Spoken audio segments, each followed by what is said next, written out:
Madame, Monsieur, bonjour et bienvenue à cette chronique business que j'ai le plaisir de vous présenter avec un air d'optimisme ce matin, Mesdames, Messieurs. Eh bien, la plus grande enquête réalisée en Afrique sur l'opinion des jeunes relativement à des problématiques relatives à la démocratie, l'entrepreneuriat, le panafricanisme, les réseaux sociaux, eh bien, 4200 entretiens réalisés en tête-à-tête dans 14 pays africains à l'instigation de la Fondation de la famille Ichikowik.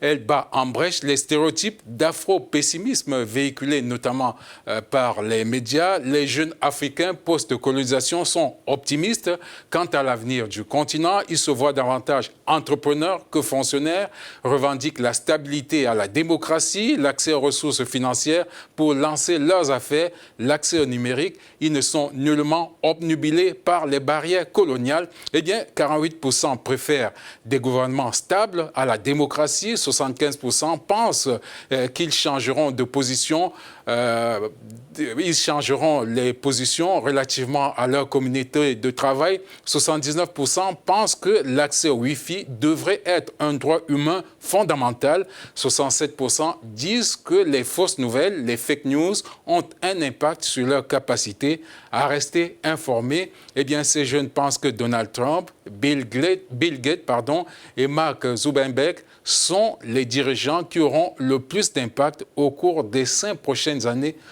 relativement à leur opinion. Écoutons à cet effet le commanditaire de cette enquête. Je vous propose d'écouter Ivor Ichikowik.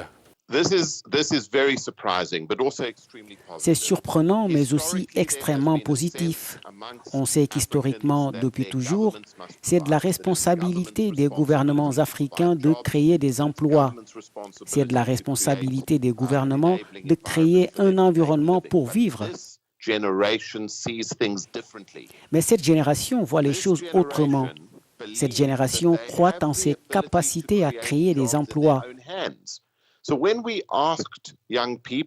Quand nous demandons aux jeunes ce qu'ils feraient avec $1000, beaucoup répondent qu'ils investiront dans leurs propres affaires.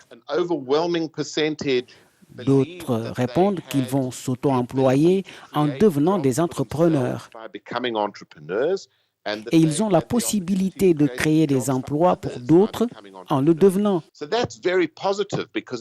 Donc, c'est très positif, car une bonne partie de la population est prête à se jeter à l'eau sans pour autant attendre quoi que ce soit de qui que ce soit.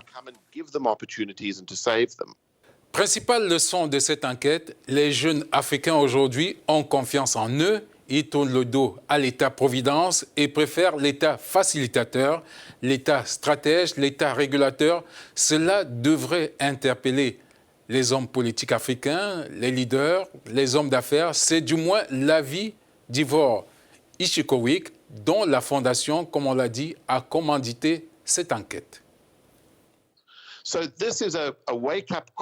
C'est un appel pour réveiller nos gouvernements, un appel pour réveiller les politiciens, les législateurs, pour leur dire « Voici une opportunité en or que nous avons une population qui veut se prendre en charge et être des entrepreneurs, des créateurs, des innovateurs, une population qui veut en fait travailler. Il faut créer un environnement favorable pour eux, pour créer leurs propres entreprises, pour faire des affaires. » Mettons en place donc un système d'imposition qui ne sera pas répressif. Créons des législations qui seront capables de les encourager. Et plus important, créons un système financier qui donne aux jeunes entrepreneurs un accès au financement. Parce que l'autre chose que nous avons constatée est qu'il y a une inquiétude majeure avec l'accès limité aux capitaux.